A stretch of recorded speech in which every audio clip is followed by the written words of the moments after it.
जय जिनेन्द्र।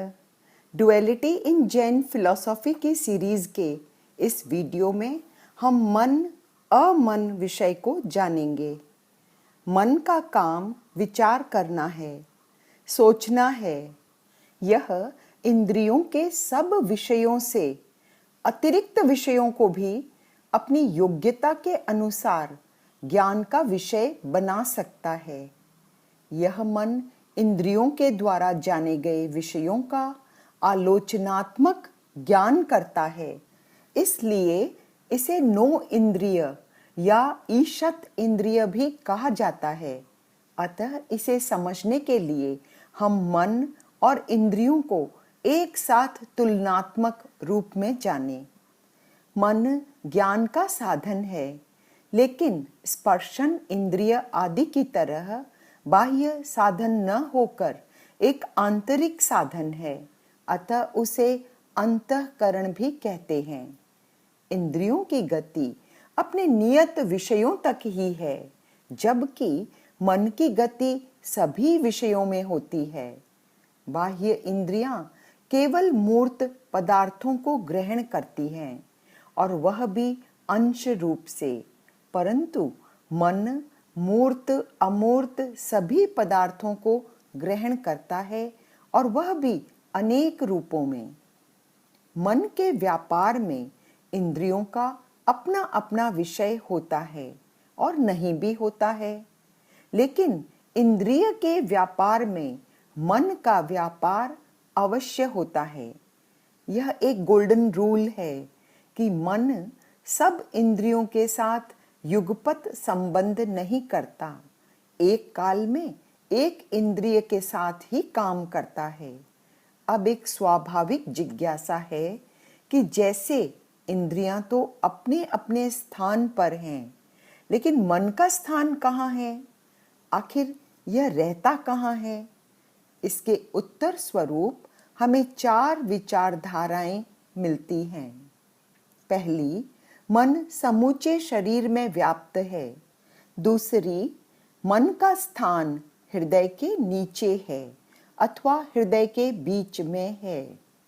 तीसरी, बाएं फेफड़े में हृदय से 1 इंच नीचे स्थान है।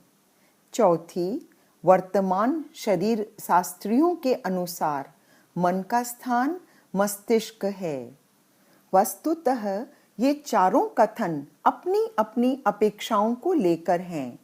यदि हम कहें मन पूरे शरीर में व्याप्त है तो वह भी सही है, कारण हमारे स्नायु संस्थान में जितने भी ग्राहक स्नायु हैं जो बाह्य विषयों को ग्रहण करते हैं, वे पूरे शरीर में फैले हुए हैं। मन को हृदय के नीचे कहते हैं, यह भी सापेक्ष है। सुषुम्ना की एक धारा हृदय को छूती हुई जाती है, उसका हृदय के साथ संपर्क है। इसलिए हृदय को मन का केंद्र मानना भी बड़ा महत्वपूर्ण है। मन का स्थान मस्तिष्क है, क्योंकि ज्ञान तंतुओं का संचालन इसी से होता है। यह उन पर नियंत्रण और नियमन करता है। यह स्थान ही अधिक उपयुक्त लगता है। जब किसी विषय पर चिंतन करना होता है, किसी श्लोक, तथ्य या नाम को याद करना होता है, तो हमारा हाथ सीधे मस्तिष्क की तरफ जाता है, हृदय की ओर नहीं। मन के भी 2 प्रकार हैं, द्रव्य मन और भाव मन। द्रव्य मन का संबंध मस्तिष्क एवं इंद्रियों के साथ है। जीव मनः पर्याप्ति नाम कर्म के उदय से मन के प्रायोग्य पुद्गलों को ग्रहण कर जब उन्हें मन के रूप में परिणत करता है, वह द्रव्य मन है। और भाव मन, इसका संबंध आत्मा के साथ है। मनन करने की आत्म क्षमता भाव मन है। यह अरूपी है। हम इसे मति ज्ञान का सूक्ष्म रूप भी कह सकते हैं। पौद्गलिक मन ज्ञानात्मक मन का सहयोगी है। इसके बिना ज्ञानात्मक मन अपना कार्य कर नहीं सकता है। इसमें अकेले में ज्ञान शक्ति नहीं होती है, दोनों के योग से जैसे चिंतन, मनन आदि मानसिक क्रियाएं संपन्न होती हैं। मन के अतिरिक्त किसी भी इंद्रिय में इन क्रियाओं को करने की शक्ति नहीं है। हम ये कह सकते हैं कि मन कोई स्थायी तत्व नहीं है। वह चेतना से सक्रिय बनता है। जो चेतना बाहर जाती है उसका प्रवाहात्मक अस्तित्व ही मन है। शरीर का अस्तित्व जैसे निरंतर है, वैसे भाषा और मन का अस्तित्व निरंतर नहीं है, अपितु प्रवाहात्मक है। जैसे बोलने से पहले और बोलने के बाद भाषा नहीं होती है, वैसे ही मनन से पहले और मनन के बाद मन नहीं होता है। मन केवल मनन काल में ही होता है।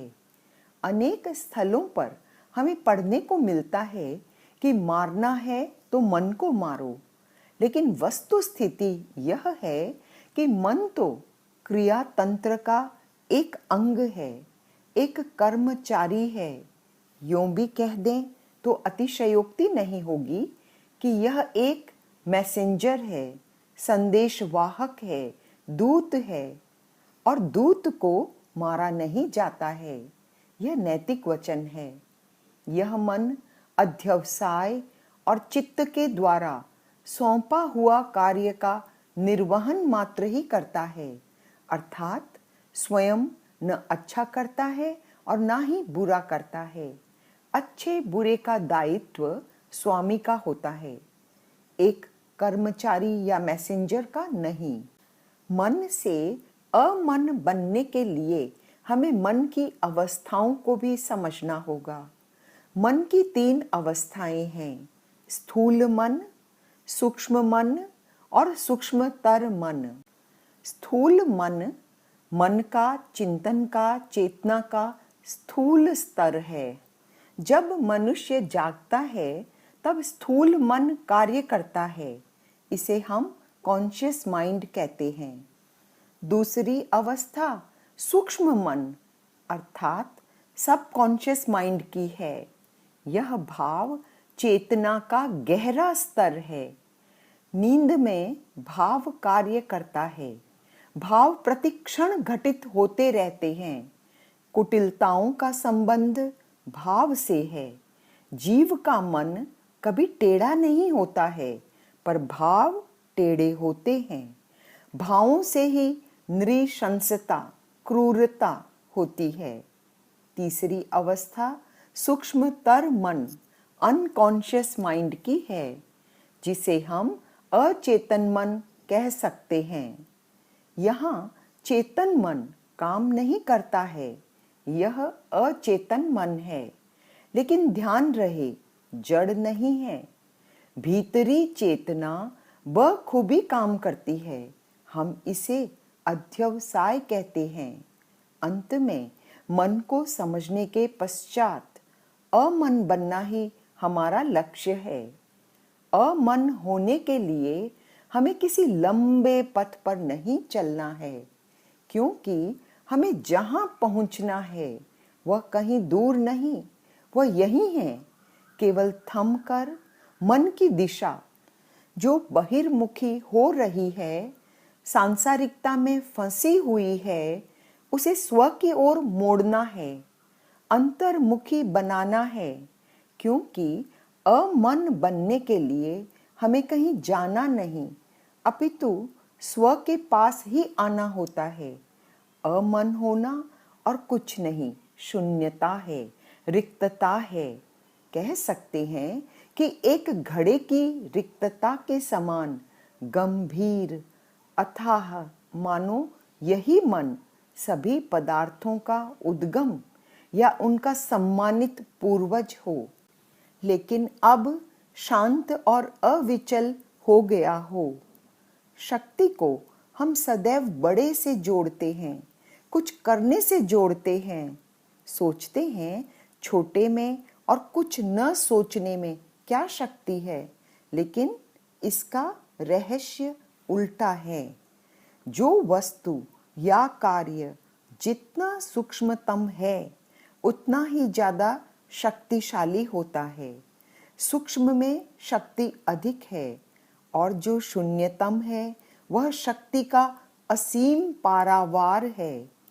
अंततः कह सकते हैं कि मन जहाँ मुक्ति में बाधक है वहाँ अमन मुक्ति में साधक है। जय जिनेंद्र।